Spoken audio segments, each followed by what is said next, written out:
কালামুল বাশার, আমাকে বলা হলো এটা মানব রচিত কালাম। আমি সাক্ষী দিলাম ওগো নবী, লাইসা হাযা কালামুল বাশার, এটা কোনো মানুষের রচিত হতে পারে না, এটা একমাত্র আমার আল্লাহ আসমান জমিনের মালিক আল্লাহর রচিত কালাম। কথা কোন ঠিক না বেঠিক? হযরত মুসাব রাদিয়াল্লাহু তাআলা আনহু এবার নবীকে কয়, নবীকে আমি আর বাড়ি যাব না। সুবহানাল্লাহ কয় না? কয় তাইলে কি করব? আমারে কালেমা পড়ে মুসলমান বানায় দেন, আমি কোরআনের সবক গ্রহণ করব। আল্লাহু আকবার। হযরত মুসাব আল্লাহর নবীর হাতে হাত রেখে মুসলমান হয়ে গেলেন। এবার কোরআনের তালিম দেওয়া শুরু করলেন। মুসাব রাদিয়াল্লাহু তাআলা আনহু কোরআনে কারীমের তেলাওয়াত শিখে গেলেন। এবার মধুর সুরে কোরআনে কারীম তেলাওয়াত করেন। এদিকে বাড়িতে কেউ জানে না, গোপনে গোপনে বাড়ির ভিতরে তালা লাগায়া ঘরের দরজা একটা নামাজ পড়ে কোরআন তেলাওয়াত করে। কেউ জানে না, মাও জানে না, বাবাও জানে না। মুসলমান ভাই আমার বন্ধুরা, আমার কথাগুলো দিল দিয়ে বুঝবেন, একটু মহাব্বতের সাথে বুঝি। একদিন কিছু সংখ্যক বন্ধুগুলো মুসাব রাদিয়াল্লাহু তাআলা আনহুর মার কাছে চলে আসলো। আসার পর ডাক কয়, ও মা, এই মুসাবের মা, তুমি কি জানো নাকি আপনার ছেলে মুসাব আব্দুল্লাহর ছেলে মুহাম্মাদের দরবারে যায়, শুধু যায় না, তার কালেমা পড়ে মুসলমান হয়েছে। মা আশ্চর্য হয়ে যায়, কয় কি কও, আমি তো টের পাই নাই। কয় শোনেন, এখন আমি আপনারা বলে দিলাম, আসলে যদি আপনি যদি মুসাবরে সেই পথ থেকে না ফিরান, তাইলে আমরা বন্ধু হতে পারি, তারে এমন শাস্তি আমরা দিব আপনি কল্পনাও করতে পারবেন না। হযরত মুসাব রাদিয়াল্লাহু তাআলা আনহুর মা ডাক কয়, না না বাবা, তোমাদের শাস্তি দেওয়া লাগবে না, আমি শাস্তি দেব। আমি বিষয়টা নিয়ে ভাবি। এবার মুসাবের সামনে তার মা চলে গেলেন। যাবার পরে ডাক কয়, বাবা, তুমি নাকি মুহাম্মাদের কালেমা পড়ে মুসলমান হয়ে গেছো? হযরত মুসাব রাদিয়াল্লাহু তাআলা আনহু ডাক বলে, মা, আমি তো মুসলমান হয়ে গেছি ঠিক, এটা তো মিথ্যা কথা বলা যাবে না। এবার মুসাবের মা ডাক কয়, বাবা রে, তোমার তো জিন্দেগিতে কোনো কিছুর অভাব দেই নাই, তারপরেও তুমি এই কাজটা কেমনি করলা? সুতরাং তুমি শুনে রাখো, তুমি আমাদের প্রিয় সন্তান, আদরের সন্তান। তোমাকে শেষবারের মতো বললাম, মুহাম্মাদের কালেমা যদি ছেড়ে দাও তোমাকে কিছুই বলবো না, আর যদি মুহাম্মাদের কালেমা না ছাড়ো, ইসলাম ধর্ম না ছাড়ো, তাইলে তোমার অবস্থা কিন্তু খারাপ হয়ে যাবে। মুসাব রাদিয়াল্লাহু তাআলা আনহু ডাক কয়, মারে, আপনি যতই আমার খারাপ অবস্থা করেন না কেন, আমি যেই মুহাম্মাদের কালেমা পড়েছি, ওই মুহাম্মাদের কালেমা কখনো কোশ্চেন কালেও আমি মুসাব ছাড়তে রাজি নাই। সুবহানাল্লাহ বলেন। হযরত মুসাব রাদিয়াল্লাহু তাআলা আনহুর কথা শোনার পর মুসাবের মা তারা আঘাত করা শুরু করে দিছে। এমন করে আঘাত করে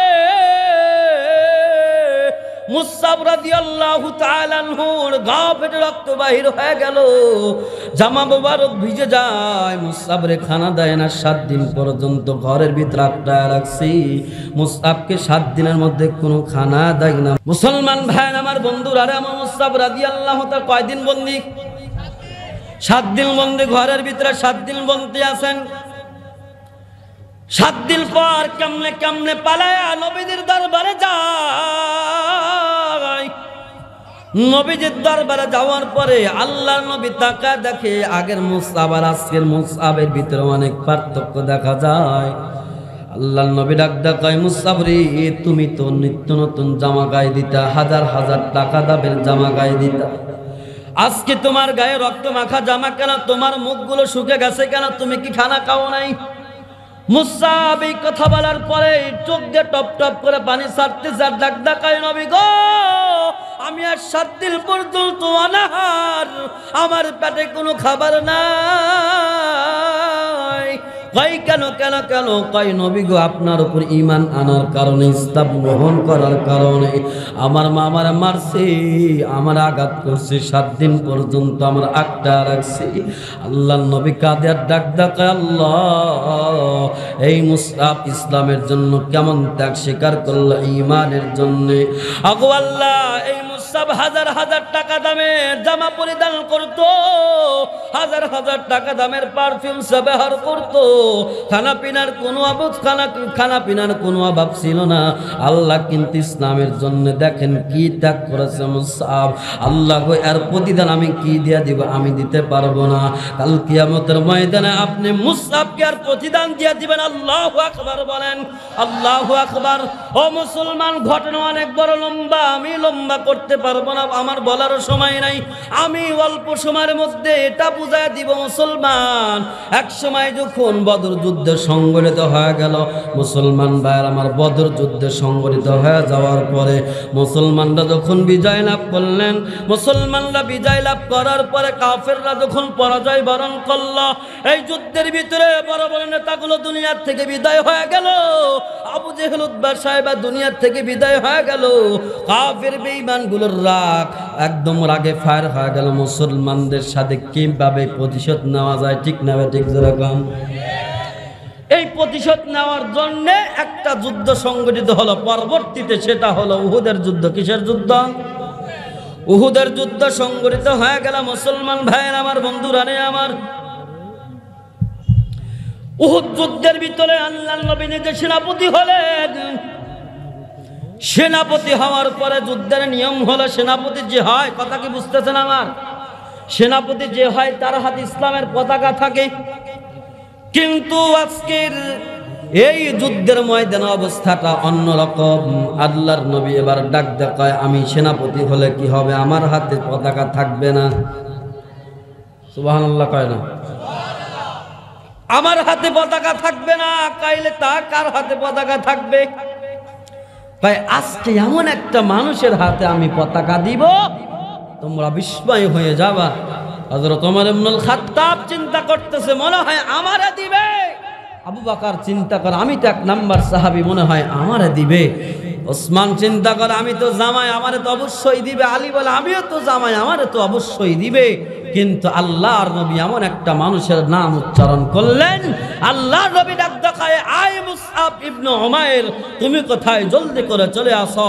মুসআব ইবনে উমাইর বলে, লাব্বাইক ওয়া আসাদাইক ইয়া রাসূলুল্লাহ, আমি হাজির। আল্লাহর রাসূল বলে, মুসআব, আজকে এই উহুদের ময়দানে ইসলামের ঝান্ডা, পতাকা আবু বকর, ওমর, ওসমান, আলীর হাতে নয়, আজকে তোমার হাতে থাকবে। সুবহানাল্লাহ বলেন। আল্লাহর নবী বিশ্বনবী মুসআব ইবনে উমাইরের হাতে যখন পতাকাটা দিয়া দিলেন, ও মুসলমান, পতাকা দেওয়ার পর মুসআব রাদিয়াল্লাহু তাআলা আনহুকে আল্লাহর পয়গম্বর ডাক দেখায়, মুসআব রে, তোমার জীবন যাবে, তারপরও এই আমানত যে তোমরা দিলাম, এই আমানতের খেয়ানত যেন না হয়। হযরত মুসআব রাদিয়াল্লাহু তাআলা আনহু যুদ্ধের ময়দানে দাঁড়া আছেন। কথাগুলো ভালো করে বুঝবেন, মুসলমান দিলটা একটু নরম করে দিবেন। ভাইয়ের আমার, বন্ধু আরে আমার, এক ফোঁটা চোখের পানি যদি চোখ থেকে বাহির হয়, তাহলে আজকে মাহফিলটা কামিয়াব হয়ে যাবে। কথা বলেন ঠিক না বেঠিক? ও মুসলমান, হযরত মুসআব ইসলামের পতাকা নিয়ে দাঁড়া আছে। এমন সময় তাকা দেখি এক কাফের বেঈমান আল্লাহর নবী বিশ্ব নবীর দিকে তীর নিক্ষেপ করতেছে। হযরত মুসআব রাদিয়াল্লাহু তাআলা দৌড়া বাস পাখির মতো আল্লাহর নবীর সামনে দাঁড়া গেলেন, বুক পেতে দিলেন, আর ডাক ডাকায়, কাফের বেঈমানগুলো আমার নবীর গায়ে একটা তিল লাগতে দেব না। আমি মুসআব বেঁচে থাকবো, আর আমার নবীর গায়ে আঘাত লাগবে। আমি মুসআব কখনো মেনে নিতে পারবো না। আমার শরীরে 1 বিন্দু রক্ত থাকা পর্যন্ত আমি মুসআব জীবন দিব, তারপরে আমার নবীর 1 বিন্দু পরিমাণ রক্ত জমিনে ঝরতে দিব না। আল্লাহু আকবার বলেন। হযরত মুসআব রাদিয়াল্লাহু তাআলা আনহু নিজের গায়ে এবার তীর নিক্ষেপ করে নিলেন। মুসলমান এবার একজন কাফের এসে মুসআবের ডান হাতে আঘাত করলেন, ডান হাত কেটে জমিনের ভিতরে পড়ে গেল। কিন্তু আল্লাহর নবী যেই ইসলামের পতাকার দায়িত্ব হযরতে মুসআবকে দিয়েছিলেন। এবার ডান হাত কেটে যখন জমিনের ভিতরে পড়ে যায়, ডান হাত থেকে বাম হাতে ডান্ডা ধরে দেয়। বাম হাতে এবার ইসলামের ঝান্ডা, ইসলামের পতাকা তুলে ধরলো। আর একজন এসে মুসআবের বাম হাতে আঘাত করলো, বাম হাত কেটে জমিনের ভিতরে পড়ে গেল। হযরতে মুসআব এবার বাম হাত থেকে মুখের মাধ্যমে কামড় দিয়া ইসলামের পতাকা উড্ডীন করা লাগছে। সুবহানাল্লাহ বলেন সুবহানাল্লাহ। এবার একজন সাহাবীকে ডাক ডাকায়, আয় ভাই, আল্লাহর নবীর একটু খবর পৌঁছা দাও যে ইসলামের পতাকার ঝান্ডার দায়িত্ব আল্লাহর নবী আমাকে দিয়েছিলেন, যেই পতাকার আমানত আমাকে দিয়েছিলেন, আমি মুসআব আমার জীবন দিয়া হলেও সেই আমানত আমি রক্ষা করার চেষ্টা করলাম। মুসলমান উহুদের যুদ্ধ যখন শেষ হয়ে গেল, আল্লাহর নবী বিশ্ব নবী মুহাম্মদুর রাসূলুল্লাহ সাল্লাল্লাহু আলাইহি ওয়াসাল্লাম এবার বলে দিলেন, ও আমার সাহাবায়ে কেরাম, আমার শহীদ সাহাবায়ে কেরামদেরকে কাফন দাফনের ব্যবস্থা করে দাও। এক সাহাবী দৌড়ে এসে ডাক ডাকায়, ও গো পয়গম্বর, সমস্ত সাহাবীর কাফনের ব্যবস্থা হয়েছে কিন্তু একটা সাহাবীর কাফনের ব্যবস্থা হয় নাই। ও মুসলমান, দিলটা একটু নরম করে দেন। আল্লাহর নবী ডাক ডাকায়, সেই সাহাবীটাকে আল্লাহর নবী তাকা দেখে সাহাবীটা আর কেউ না, এই সাহাবীটা মুসআব ইবনে উমাইর রাদিয়াল্লাহু তাআলা আনহু। সুবহানাল্লাহ বলেন। আল্লাহর নবীকে ডাক ডাকায়, নবী গো, আও নবী গো, এই কাপড় কেনার জন্য আমাদের কাছে পর্যাপ্ত পরিমাণ টাকাও নাই যে আমরা কাপড়ের কাপড় কিনবো। আবার মুসআবের গায়ে যেই পাঞ্জাবিটা আছে, এই পাঞ্জাবিটা মুখ ডাকলে পা ডাকে না, পা ডাকলে মুখ ডাকে না।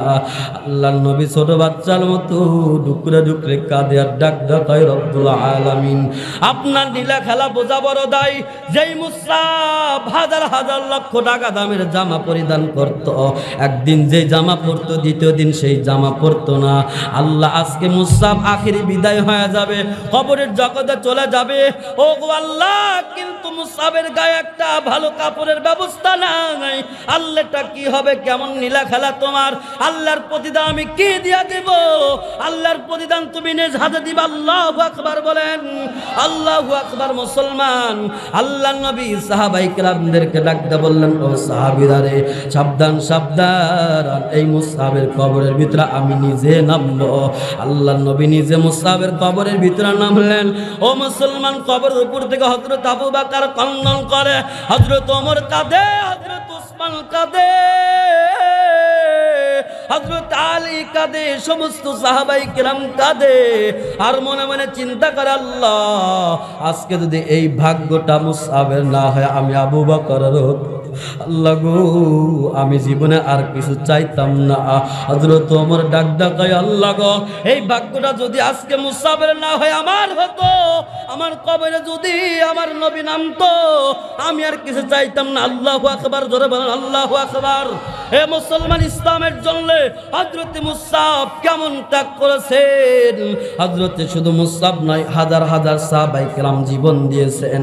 হাজার হাজার সাহাবায়ে কেরাম মুসলমান মাল দিয়ে হলে ইসলামের জন্য, ইসলামের সহযোগিতা করেছেন।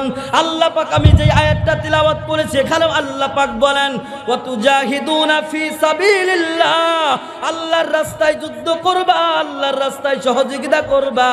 আমওয়ালিকুম ওয়া আনফুসিকুম, নিজের জীবন দিয়া হলেও, মাল দিয়া হলেও সহযোগিতা করবা।